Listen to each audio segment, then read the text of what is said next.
Hello, जय हिंद, वंदे मातरम। सभी student का स्टडी विद शशांक में स्वागत है। हम लोग आज डिस्कस करेंगे सुपर टेक्स्ट से संबंधित आपका जो टॉपिक है टीचिंग स्किल। उसमें आपका फर्स्ट टॉपिक है मीनिंग ऑफ टीचिंग, शिक्षा का अर्थ। इससे संबंधित हम लोग कॉन्सेप्ट को डिस्कस करेंगे जो कि आपके आने वाले एग्जाम सुपर टेट के एग्जाम के लिहाज से काफ़ी ज़्यादा इंपॉर्टेंट होगा और इससे संबंधित प्रश्न भी आपके पूछे जाएंगे।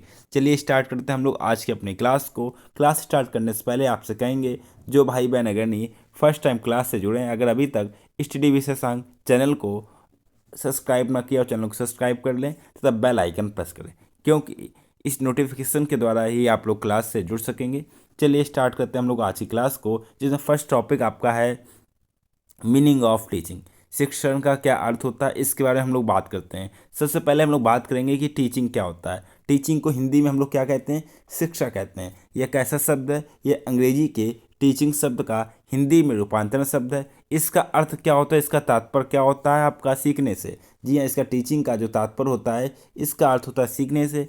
अब बात करते हैं हम लोग जो आपकी जो शिक्षण की प्रक्रिया होती है, यह कैसी प्रक्रिया होती है। यह आपकी प्रक्रिया त्रिआयामी, मतलब 3 घटक होते हैं, और आपकी सामाजिक प्रक्रिया, क्योंकि समाज में ये प्रक्रिया होती है, ये क्रियाकलाप आपका समाज में होता है, तो ये आपकी त्रिआयामी सामाजिक प्रक्रिया है। इसमें आपके शिक्षक, शिक्षार्थी और पाठ्यक्रम होते हैं। 3 ध्रुव होते हैं, इनको हम लोग घटक भी कह सकते हैं। चलिए इससे संबंधित भी हम लोग पॉइंटों को भी डिस्कस करते हैं। शिक्षक आपके कैसे घटक में आता है? शिक्षक आपका स्वतंत्र चर में आता है, स्वतंत्र चर या स्वतंत्र घटक में आता है। पाठ्यक्रम की बात हम लोग करते हैं।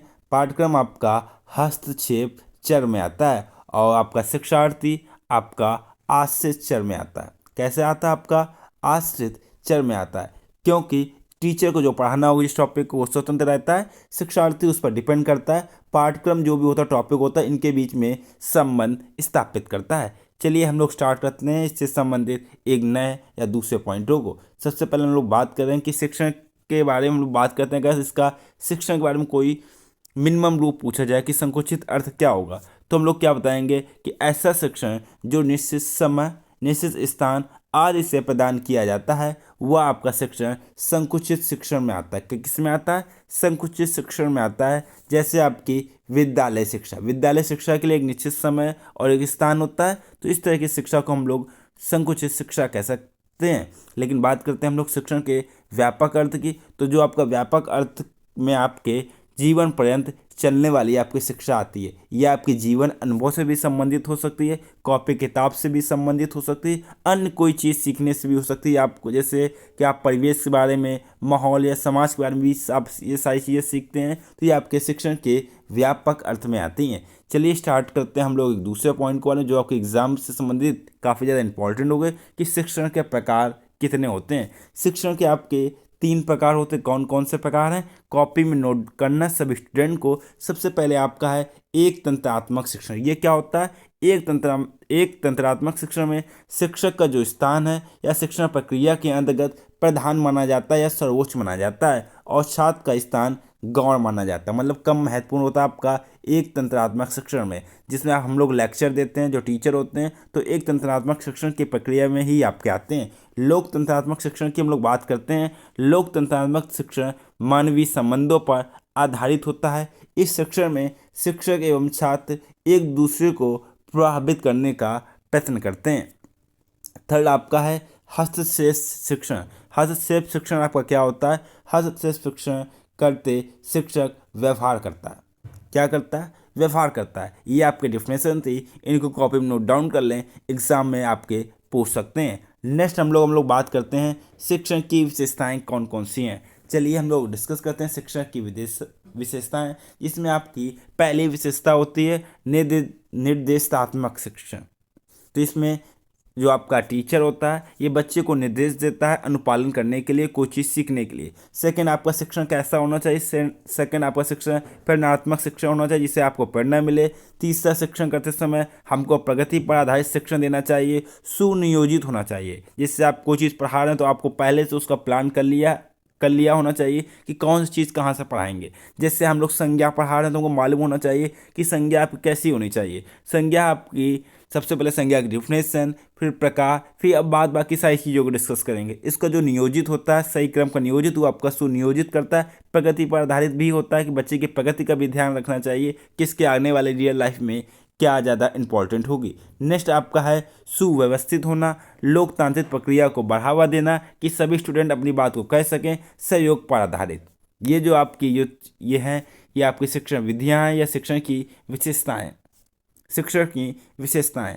नेक्स्ट हम बात करें जो टीचिंग प्रक्रिया होती है, इसके उद्देश्य कौन कौन से होते हैं। शिक्षण के उद्देश्य या शिक्षण हम लोग टीचिंग सर कराते हैं, इनका क्या उद्देश्य होता है। एक अच्छा नागरिक बनाना, क्रियाशील और संवेदनशीलता को बढ़ाना, क्रियात्मक पहलू का विकास करना। क्रियात्मक मतलब कोई एक्टिविटी होती है, क्या होती है, एक्टिविटी होती है। शिक्षण कार्य में रुचि पैदा करना, आत्मविश्वास को बढ़ाना, ये आपके शिक्षण के उद्देश्य में आते हैं। नेक्स्ट पॉइंट आपका है शिक्षण की विशेषताएं।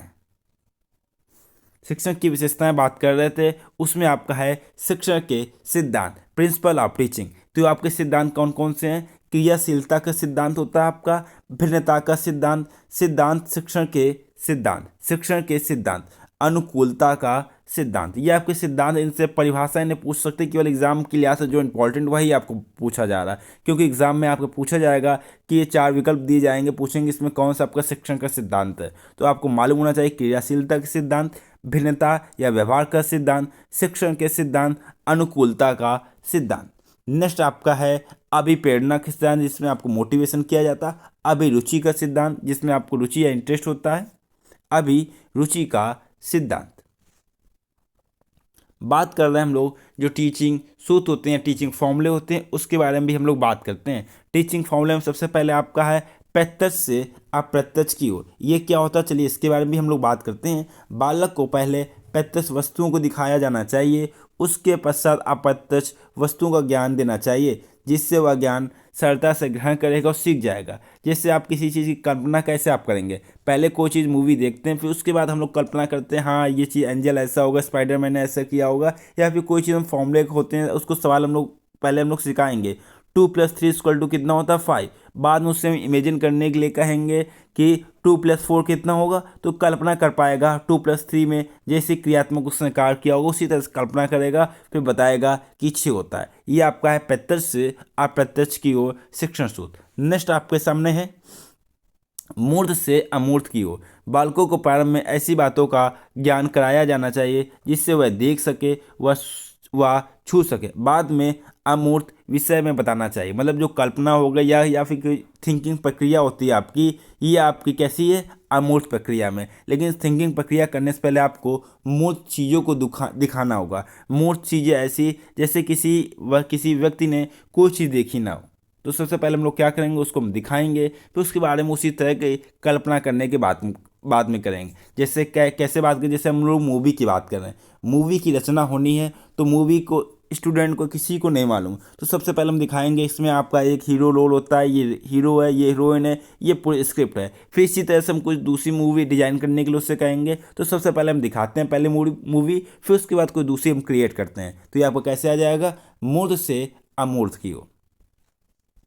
नेक्स्ट आपके सामने है विशिष्ट से समान की ओर। बालक को सर्वप्रथम उदाहरण द्वारा समझना चाहिए जिससे उसका अर्थ स्पष्ट हो जाता है। उसके बाद विशिष्ट उदाहरण प्रस्तुत करना चाहिए। जैसे कि हम लोग देखते हैं कि मैथ की एक्सरसाइज, आपका मैथ सब्जेक्ट को ले लिया, तो मैथ एक्सरसाइज को करने से पहले शुरुआत में आप भी देखेंगे जो भी आपका टॉपिक है उसमें आपका डिफिनेशन होगा, उदाहरण दिए जाएंगे, उदाहरण के बाद में उसी टाइप की एक्सरसाइज हो जाएंगे। तो ये आपका कैसा है, विशिष्ट से समान की ओर शिक्षण आपकी प्रक्रिया है। नेक्स्ट पॉइंट आपके सामने है ज्ञात से अज्ञात की ओर। शिक्षण को बालक के पूर्व ज्ञान की जांच कर उसी के आधार पर नया ज्ञान देना चाहिए। नया ज्ञान कैसे देना चाहिए, अगर किसी को जोड़ना आता है तो उससे संबंधित आप बॉडमॉस के सवाल आप कब दे पाएंगे, जब उसको जोड़ना, घटाना, गुणा, भाग आता हो तभी आप बॉडमॉस के सवाल दे पाएंगे। तो सबसे पहले हमको देखना चाहिए कि बच्चों क्या जोड़ना आता है, तो ये आपका हो जाएगा ज्ञात से अज्ञात की ओर। नेक्स्ट पॉइंट आपका सामने है पूर्ण से अंश की ओर शिक्षण प्रक्रिया। बालक को पहले पूर्ण वस्तु को प्रस्तुत करके उसके विभिन्न भागों का अध्ययन कराया जाता है, अतः पहले पूर्ण वस्तु का प्रत्यक्षीकरण करना चाहिए, फिर उसके अंशों का। पूर्ण से अंश की ओर। नेक्स्ट पॉइंट आपके सामने है विश्लेषण से संश्लेषण की ओर। ये क्या होता है? विश्लेषण बालक को किसी बात को भली प्रकार समझने में सहायक होता है, तो संश्लेषण उस बात को ज्ञान के निश्चित रूप को प्रदान करता है। ये आपका है विश्लेषण से संश्लेषण की ओर। नेक्स्ट आपके सामने टीचिंग विधि आपकी है, टीचिंग फॉर्मूला है सरल से जटिल की ओर। बालकों को प्रारंभ में सरल बातें सिखाई जानी चाहिए, उसके पश्चात जटिल या पहले गिनती पहाड़े, उसके बाद हम लोग जोड़ घटाव सिखाते हैं। तो यह प्रक्रिया आपकी सरल से जटिल की ओर हो जाएगी। नेक्स्ट पॉइंट आपके सामने है अनिश्चित से निश्चित की ओर। बालकों का बौद्धिक विकास का क्रम अनिश्चित से निश्चित की ओर होता है। नेक्स्ट पॉइंट आपके सामने है अनुभव से तर्क की ओर। बालक अपने अनुभव एवं निरीक्षण के ज्ञान को तर्कपूर्ण बनाता है, इसलिए बालक क्यों कैसे सवालों को भी पूछता है। ये कैसी आपकी शिक्षण फॉर्मूला है? तो आपका अनुभव से तर्क की ओर है। डियर स्टूडेंट, ये हम लोगों ने डिस्कस किया है। आपका जो टीचिंग स्किल था उसमें आपका पहला चैप्टर था शिक्षण की विधियाँ और शिक्षण प्रक्रिया कैसी होती है। नेक्स्ट लेक्चर हम लोग सीखेंगे शिक्षण कौशल से संबंधित और भी काफ़ी सारी चीज़ें जो कि आपके एग्ज़ाम में डायरेक्ट पूछी जाती हैं। आप लोग हमारे साथ जुड़े, अपने परिवार के साथ जुड़ें, तो आपका बहुत बहुत शुक्रिया। और कहना चाहूँगा कि जो भाई बहन अगर नहीं फर्स्ट टाइम क्लास से जुड़े, अगर अभी तक स्टडी विद शशांक चैनल को सब्सक्राइब ना किया हो, चैनल को सब्सक्राइब कर दें तथा बेल आइकन प्रेस कर दें, क्योंकि स्टडी विद शशांक में तैयारी कराई जा रही है आपके सुपर टेट एग्ज़ाम की, जो कि आपके आने वाले दिनों में प्रस्तावित है। और आपका सुपर टेट का एग्ज़ाम होगा और आप लोग एक सरकारी मास्टर बनेंगे। और क्लास को अपने फ्रेंडों के साथ में ज़्यादा से ज़्यादा शेयर करें। और टेलीग्राम चैनल से जुड़ने के लिए डिस्क्रिप्शन में टेलीग्राम के लिंक है, या फिर सामने ये आपके टेलीग्राम लिंक है। यहाँ पर आप लोग स्टडी विद शशांक चैनल के टेलीग्राम चैनल से जुड़ जाएंगे, जहाँ पे आपको क्लास का नोटिफिकेशन, PDF वन लाइनर और भी काफ़ी सारी चीज़ें प्रोवाइड कराई जाती हैं। आप लोग खुशहाल रहिए, मस्त रहिए, अच्छे से तैयारी कीजिए। आपको कोई भी डाउट हो या कुछ पूछना हो तो आप लोग कमेंट सेक्शन में पूछ सकते हैं, उसका आपको रिप्लाई दिया जाएगा। आप लोग खुशहाल मस्त रहिए, अच्छे से तैयारी कीजिए। इसी के साथ में आपसे मुलाकात होगी नेक्स्ट लेक्चर में। तब तक के लिए जय हिंद, वंदे मातरम।